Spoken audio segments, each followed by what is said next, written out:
Hello, everybody. It's Marcia from Kansas Misfit, and today is the day 6 of Bible study on "There's Nothing Too Hard for God." Continuing on, and we're supposed to read Genesis 19 through 21. So let's look it up. I'm still recuperating from my 9-mile walk. Life goes on, right? Okay, 19 through 21.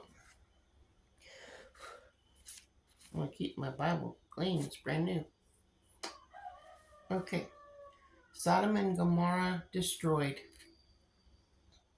It's chapter 19. Having a hard time seeing this morning. Well, for me it is. Okay. The two angels arrived on Sodom in the evening, and Lot was sitting in the gateway of the city. When he saw them, he got up to meet them and bowed down with his face to the ground. My lords, he said, please turn aside to your servant's house, and you can wash your feet and spend the night, and then go on your way early in the morning. No, they answered, we will spend the night in the square. But he insisted so strongly go that they did go with him and enter his house. He prepared a meal for them, baked bread without yeast, and they ate. Before they had gone to bed, all the men from every part of the city of Sodom, both young and old, surrounded the house. They called to Lot, "Where are the men who came to you? Where are the men who came to you tonight? Bring them out to us, so that we can have sex with them." Lot went outside to meet them and shut the door behind him and said, "No, my friends, don't do this wicked thing. Look, I have 2 daughters who have never slept with a man. Let me bring them out to you, and you can do what you like with them." That's just as bad. Okay. Um, but don't do anything with these men, for they have come under the protection of my roof.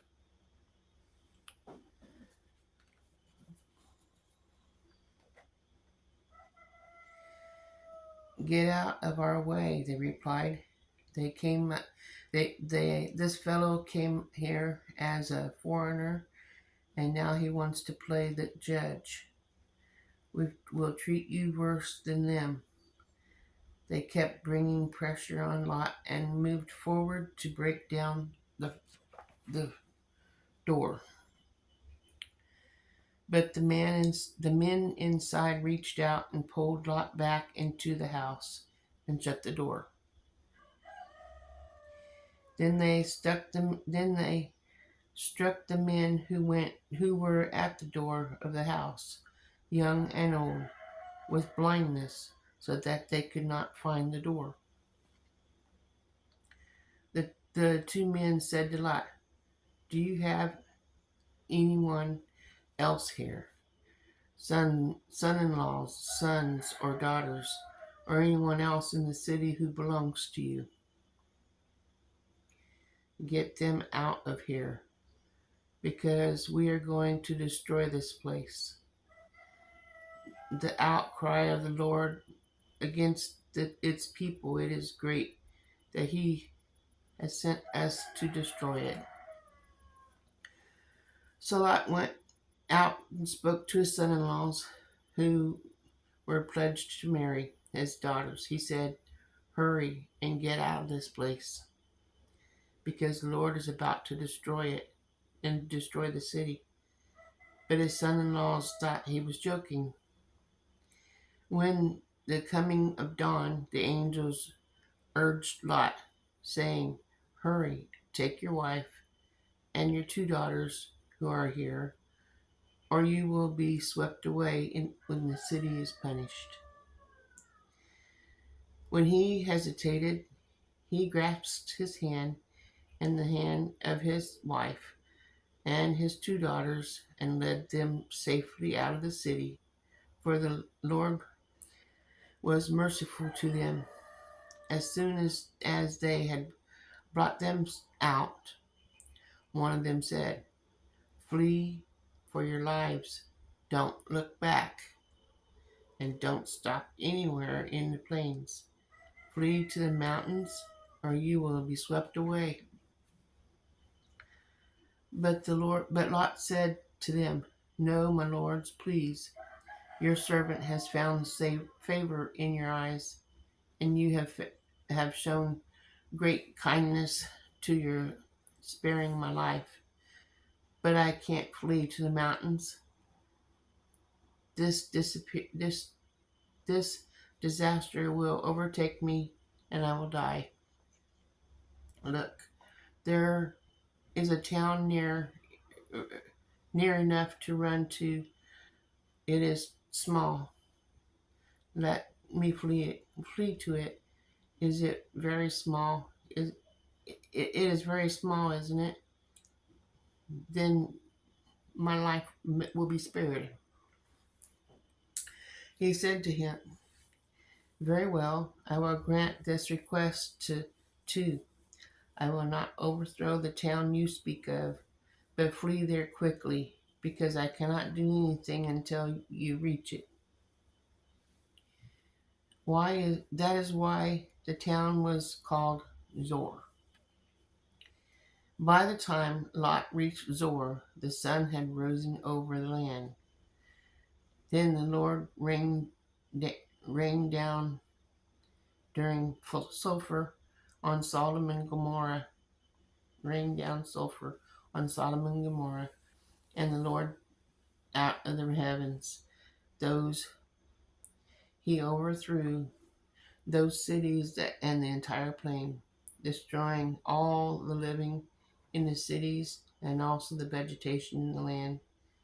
But Lot's wife looked back, and she was turned into a pillar of salt. Early the next morning, Abraham got up and turned to his place where he had stood before the Lord. He looked down toward Sodom and Gomorrah, toward the land of the plain, and he saw dense smoke rising from the land like smoke from a furnace. So when God destroyed the city and the plain, he remembered Abraham, and he brought Lot out of the catastrophe and overthrew the cities where Lot had lived. Lot and his daughters.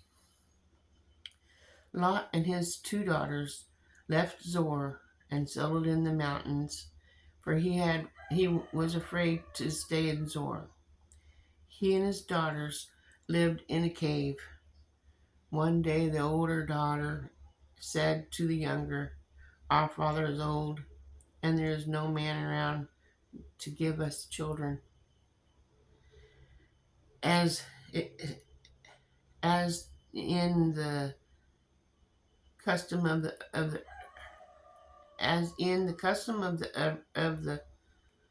custom all over the earth." Man, I'm having a hard time today. "Let us get our father and drink wine, and then sleep with him and preserve our family through our father." That night they got their father and drank wine, and the older daughter went in and slept with him. He was not aware of it. Then she lay down, or when she got up. The next day, the older daughter said to the younger, "Last night I slept with my father. let's get him to drink wine again tonight, and you can go in and sleep with him so we can preserve our family line through our father. So they got their father to drink wine that night also, and the younger daughter went in and slept with him. Again, he was not aware of it when she lay down or when she got up. So both Lot's daughters became pregnant by their father. The older daughter had a son, and his name was Moab. He was the father of the Moabites of today. The younger daughter also had a son, and his name was Benami. He was father of the Ammonites today. Chapter 20. Abraham and Ab- Abimelech. Abimelech. I'm sorry, I'm probably not pronouncing this right. Now, Abraham moved on from there in the region of the Negev and lived between Kadesh and Shur. For a while he stayed in Great, and there Abraham said to his wife Sarah, "She is my sister." Then Amalek, king of Gerar, sent to Sarah and took her. And God came to Amalek in a dream one night and said to him, "You are as good as dead because of the woman you have taken. She is a married woman." Now Amalek had not gone near her, so he said, "Lord, will you destroy the innocent nation? Did you not say to me, 'She is my sister'? And didn't you also say, 'He is my brother'? I have done this with a clear conscience and clean hands." Then God said to him in a dream, "Yes, I know I did this with a clean conscience, and so I have kept you from sinning against me. That is why I did not let you touch her. Now return the man's wife, and he is a prophet, and he will pray for you, and you will live. But if you do not return her, you may be sure that you and all your belongings, and you will die." Early the next morning, Amalek summoned all those officials, and when he told them all that had happened, they were very much afraid. Then Amalek called Abraham in and said, "What have you done to us? How have I wronged you that you have brought such great guilt upon me and my kingdom? You have done things to me that have never had done." And Amalek asked Abraham, "What was your reason for doing this?" Abraham replied, "I said to myself, 'There is surely no fear of God in this place, and they will kill me because of my wife. Besides, she really is my sister, the daughter of my father, though not the mother, and she became my wife. And when God had me wander from my father's household, I said to her, this is how you can show your love to me.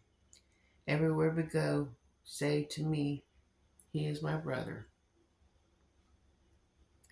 Then Amalek brought sheep and cattle and male and female slaves and gave them to Abraham and returned Sarah his wife to him. And Amalek said, "My land is before you, live wherever you like." To Sarah he said, I am giving your brother 1,000 shekels of silver. To this this is to cover the offense against you before all you are with you, and you're completely benedicted. Then Abraham prayed to God, and God healed Ambrick and and about Ambrick, his wife, and the female slaves, so they could have children again. For the Lord had kept all the women in Ambrick's household from conceiving because of Abraham's wife Sarah. Chapter 21. The birth of Isaac. Now the Lord was gracious to Sarah. He said, my goodness, as he had said, and the Lord did for Sarah what he had promised. Sarah became pregnant and bore a son to Abraham in his old age, at the very time God had promised him. Abraham gave the name Isaac to the son Sarah bore him. When his son Isaac was 8 years old, Abraham circumcised him, and God commanded him. Abraham was 100 years old as his son Isaac was born to him. Sarah said, God has brought me laughter, and everyone who hears about this will laugh with me. And she added, who would have said to Abraham and Sarah would nurse children, as I have borne him a son as an old age. Hagar and Ishmael sent away. The child grew and was weaned, and on the day Isaac is weaned, Abraham held a great feast. But Sarah saw that the son who Hagar and the Egyptian had born to Abraham was mocking, and he said to Abraham, get rid of the slave woman and your son, for this woman's son will never share in the influence with the son of Isaac. The matter distressed Abraham greatly because it concerned his son. But God said to him, do not be so distressed about the boy and your slave woman. Listen to whatever Sarah tells you, because it is through Isaac that your offspring will be reckoned.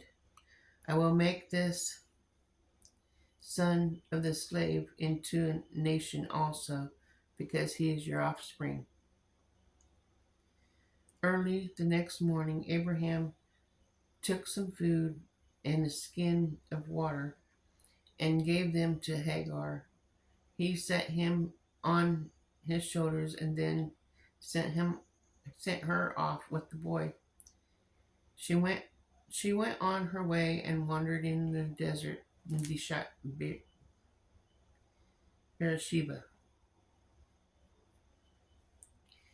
When the water in the skin was gone, she put the boy under one of the bushes. Then she went off and sat down about the bowshot away, for she thought, I cannot watch the boy die. Then, as she sat there, she began to sob, and God heard the boy crying, and the angel of God called to Hagar from heaven and said to her, It is the matter, Hagar. Do not be afraid. God has heard the boy crying, and he lies there. Lift the boy up and take him in your hands. I will make him into a great nation.